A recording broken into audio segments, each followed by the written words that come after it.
Boa tarde a todos.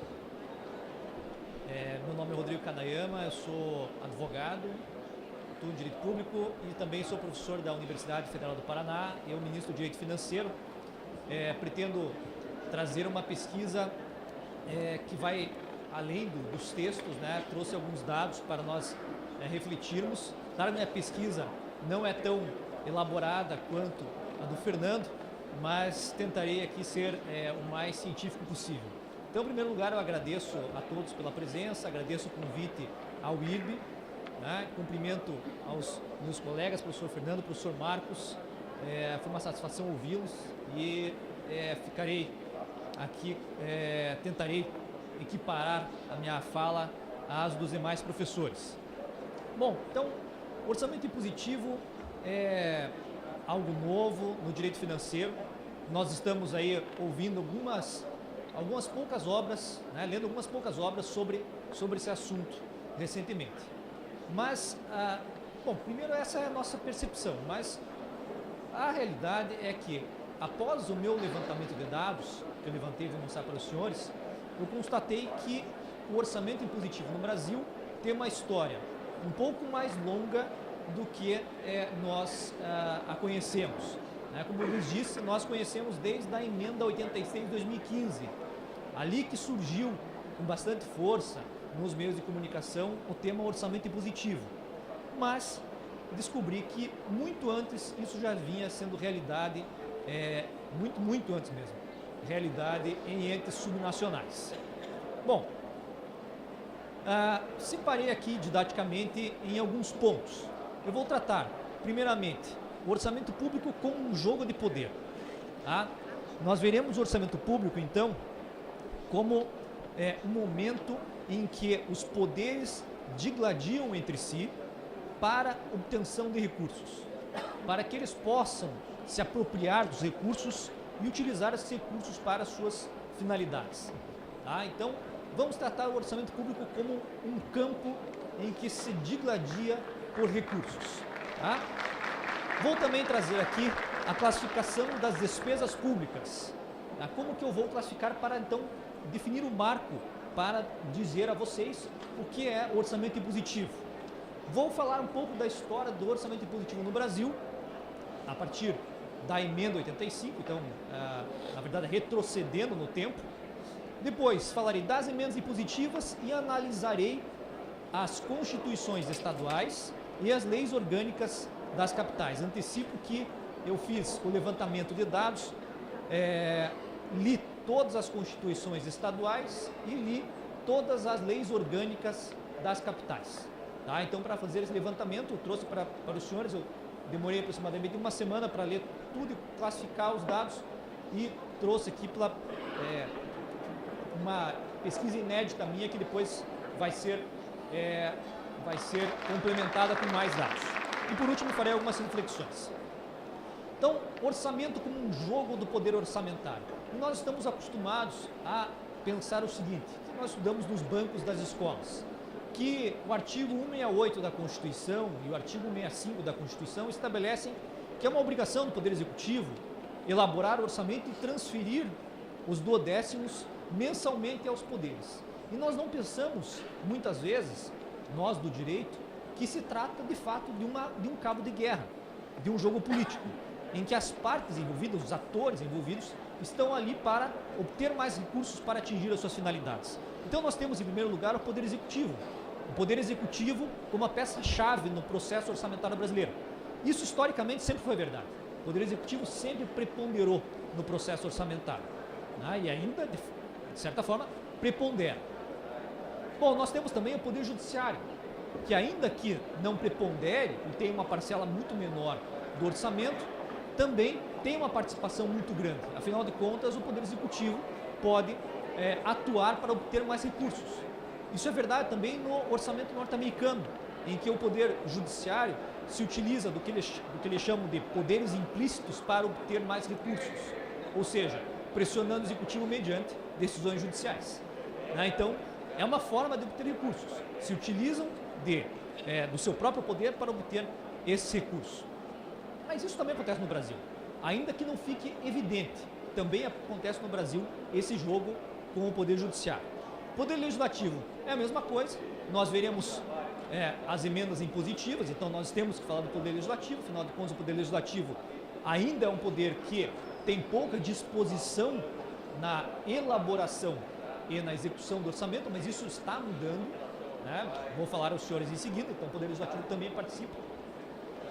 No Poder Executivo nós temos a administração direta e indireta, todos eles participam também desse jogo orçamentário, temos lá autarquias, fundações, empresas estatais, posso aqui citar órgãos, né? Por exemplo, a Polícia Federal também atua e utiliza das suas ferramentas para obter mais recursos, então também faz parte do poder orçamentário.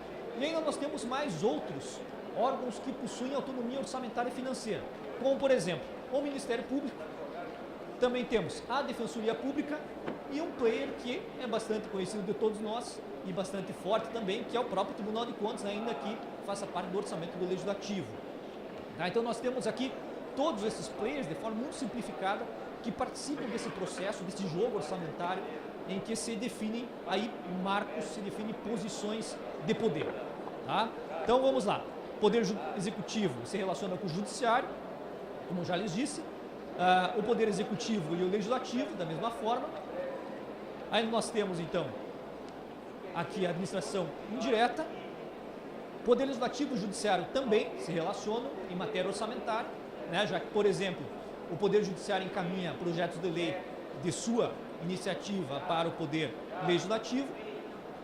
E aí, por fim, o Poder Executivo se relaciona então também com os órgãos ali abaixo nominados. Afinal de contas, eles recebem parte do orçamento. O Ministério Público e a Defensoria, por exemplo, recebem os duodécimos que devem ser transferidos até o dia 20 de cada mês, como define a Constituição Federal. Tá? Então, todos eles participam desse jogo. Vejam que são muitos atores com capacidade de gerir dinheiro público. Tá? Então, aqui nós temos o Poder Executivo como preponderante, que se destaca. Mas com as emendas impositivas, isso mudou. Um pouco do poder que o Executivo tinha foi transferido para o Legislativo. O Legislativo passou a ter mais força na execução, no estabelecimento das despesas públicas. Acabou preponderando. E tudo aqui gira em torno de dinheiro. Não sejamos ingênuos, porque o dinheiro é o que importa para o funcionamento de cada um desses poderes e órgãos. Né? É inevitável que isso ocorra. Todos dependem de recursos públicos aqui. Vamos lá então. Em primeiro lugar, para estabelecer o conceito de impositividade. Né? Se eu vou explicar o que é despesa impositiva, orçamento impositivo, tenho que primeiro conceituar despesa impositiva. Mas vamos começar com despesas discricionárias, que são as despesas que dependem de conveniência e oportunidade do gestor público. Ele decide se e como vai fazer. Pode decidir politicamente, pode decidir por uma razão técnica, mas cabe ao gestor definir se vai ou não executar aquela despesa pública que está lá fixada na lei orçamentária. Nós temos também as despesas obrigatórias por lei. As despesas obrigatórias por lei são despesas que, ainda que tenham dotações no orçamento, porque é obrigatório ter dotação no orçamento, há uma outra lei externa ao orçamento que estabelece a obrigatoriedade de sua execução. Isso acontece, por exemplo, em programas de governo, em políticas públicas de longo prazo em que se estabelecem despesas obrigatórias.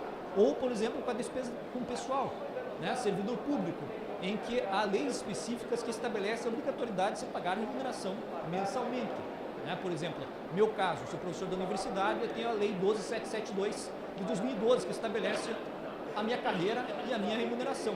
E eu recebo mensalmente o valor que está ali estabelecido. Então, uma despesa obrigatória por lei. Temos ainda as despesas decorrentes das vinculações constitucionais, que são aquelas que decorrem, então, por exemplo, saúde e educação, dos percentuais que estão estabelecidos na Constituição. São muito semelhantes às despesas discricionárias, porque ainda que a Constituição exija o gasto com saúde e educação, ela exige apenas um percentual e cabe ao gestor como investir esse dinheiro. Então, ele decorre de uma vinculação constitucional. Eu coloquei aqui numa categoria própria, não coloquei ali como despesa discricionária, porque ela tem digamos, um degrau acima na obrigatoriedade. E, por fim, a despesa impositiva, que é a despesa que é obrigatória apenas em razão do próprio orçamento. O orçamento em si passa a ser de execução obrigatória. Ele não é mais apenas autorizativo, mas passa a ser despesa obrigatória. Após essa classificação, fica mais claro observar o que eu entendo por despesa impositiva.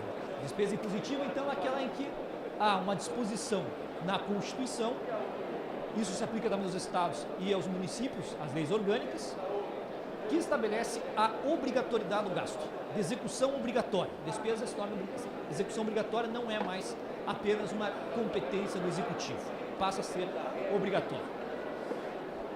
O orçamento impositivo no Brasil teve a sua semente ali no final do século XX, no início do século XXI, com a PEC 22/2000 do senador Antônio Carlos Magalhães. Ele não estava muito preocupado ali, obviamente, com a efetividade do orçamento, ainda que as justificativas que estejam no projeto sejam essas: excessiva discricionariedade do Poder Executivo, parcial execução da lei orçamentária todo ano, lei orçamentária meramente autorizativa, lei orçamentária como uma ficção, não serve para nada, instrumento de barganha política, que nós chamamos de pork barrel, né? E contingenciamentos. Ou seja, essas foram as justificativas que foram apresentadas lá no Senado.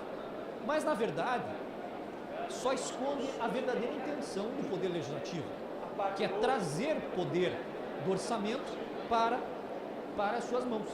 Essa é a principal finalidade da PEC 22/2000, que depois se transformou em outras, recebeu outros números no decorrer do processo, na tramitação da PEC no Congresso Nacional. E originalmente, lá no comecinho, o orçamento impositivo previa que todo orçamento público seria impositivo, seria de execução obrigatória. Isso lá na origem, quando foi pensada lá no final do século XX, a PEC do orçamento impositivo. A intenção inicialmente era que todo orçamento da União fosse impositivo, fosse obrigatório. Isso foi mudando no decorrer dos anos. O projeto foi se alterando, até chegar ali na emenda constitucional 86/2015, que ficaram apenas as emendas individuais impositivas. Mas observem, senhores, o seguinte: essas disposições já existiam na Lei de Diretrizes Orçamentárias da União, ou seja, uma lei infraconstitucional previa a obrigatoriedade na execução das emendas individuais do orçamento da União. Isso já estava em lei ordinária, portanto, foi incluído na Constituição. Não é uma matéria constitucional. Mas por que foi incluído na Constituição? E por que só ficaram as emendas individuais impositivas?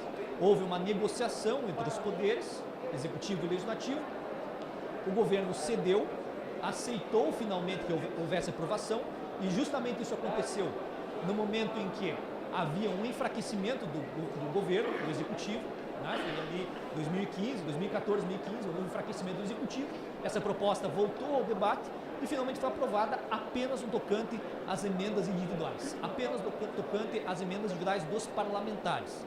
Só isso que ficou. Por quê? Porque era a intenção dos parlamentares que ficasse dessa forma. Essa era a finalidade, né?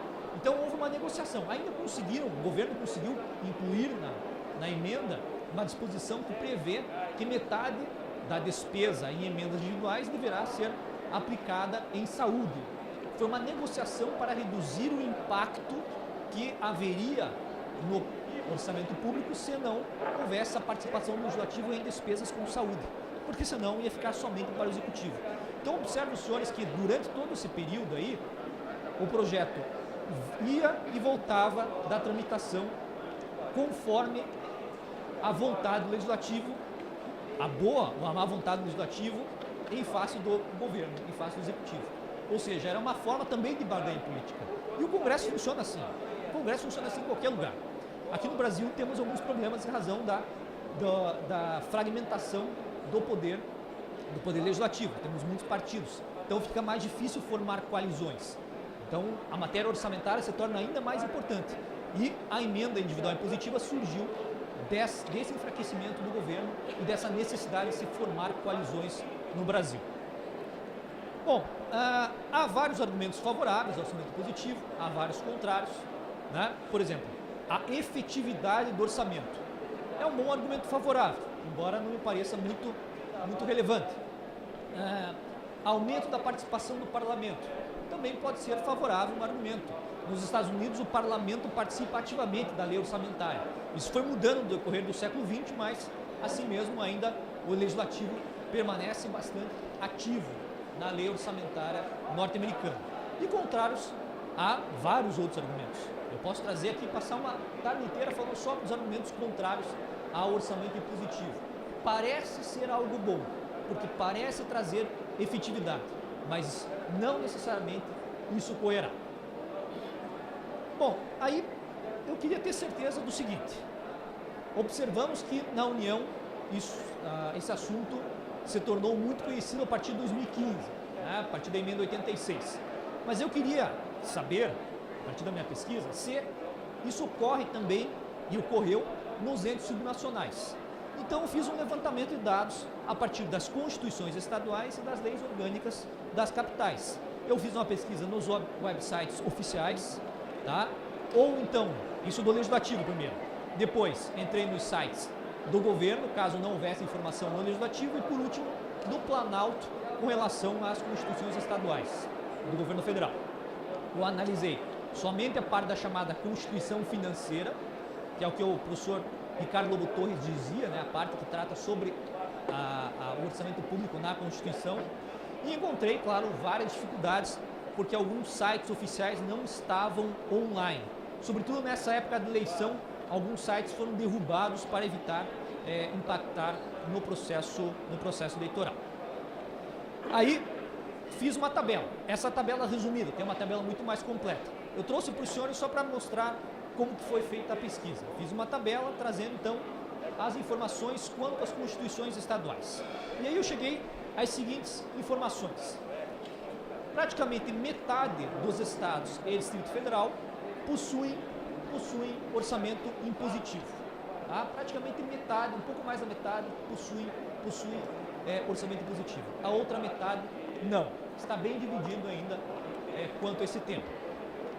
Quanto às regiões, tá? Então dividi também quanto às regiões do país. O Nordeste é a região do país em que tem menos orçamento impositivo. Só 3 estados possuem, enquanto 6 não possuem. E o Centro-Oeste, a maioria dos estados possui. Tá? Os demais estão mais equilibrados. Agora, essa informação é relevante. Quanto ao ano de inclusão nas constituições estaduais. E vejam a surpresa que eu tive ao levantar esses dados. Descobri que, mesmo antes da emenda 86 de 2015, já havia disposições nas constituições estaduais sobre orçamento impositivo. Por isso que demonstra que não se trata de uma matéria constitucional, mas poderia ser por lei infraconstitucional. Então nós temos a maior parte das legislações das constituições estaduais que já previam, das que possuem, né, daquelas que possuem, já previam o orçamento impositivo. E outras criaram essa norma após a emenda 86. E aqui um dado mais importante ainda: 5 estados da federação possuem impositividade total, como era o projeto lá no início, nos anos 2000. 5 estados e estabelecem que o orçamento é de execução obrigatória por completo, não só as emendas individuais, mas todo o orçamento. E quanto às emendas, nós temos ali 8 estados, e ainda encontrei um, que é o estado de Santa Catarina, que traz obrigatoriedade de execução de emendas e da despesa resultante de audiências públicas. Isso está na Constituição do Estado de Santa Catarina, mas o Supremo Tribunal Federal está com uma ADI ainda aguardando julgamento. Quanto às capitais, as leis orgânicas das capitais, também levantei todas as capitais. Tá? Tive uma dificuldade com Salvador, que não possuía o site online. Tive uma dificuldade para encontrar os dados de Salvador neste momento. E também cheguei a essas conclusões. A maioria das capitais não possui orçamento impositivo, de nenhuma forma. Só 9 possuem orçamento impositivo, 33% das capitais. Por região do país, a maior parte está no Nordeste, que possui então orçamento impositivo, e o Norte é que menos regula esse assunto. Tá? E o Sudeste, aliás, nenhum estado possui orçamento impositivo.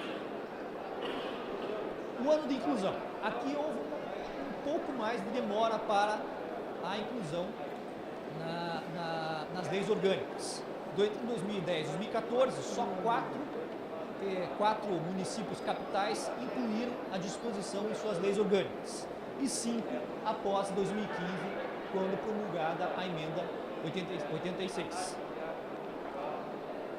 2 municípios capitais possuem orçamento impositivo total, de execução obrigatória absoluta, sendo outros 6 só emendas e 1 emendas e audiências também. Aqui nós temos essa disposição que também não se discutiu a constitucionalidade neste momento.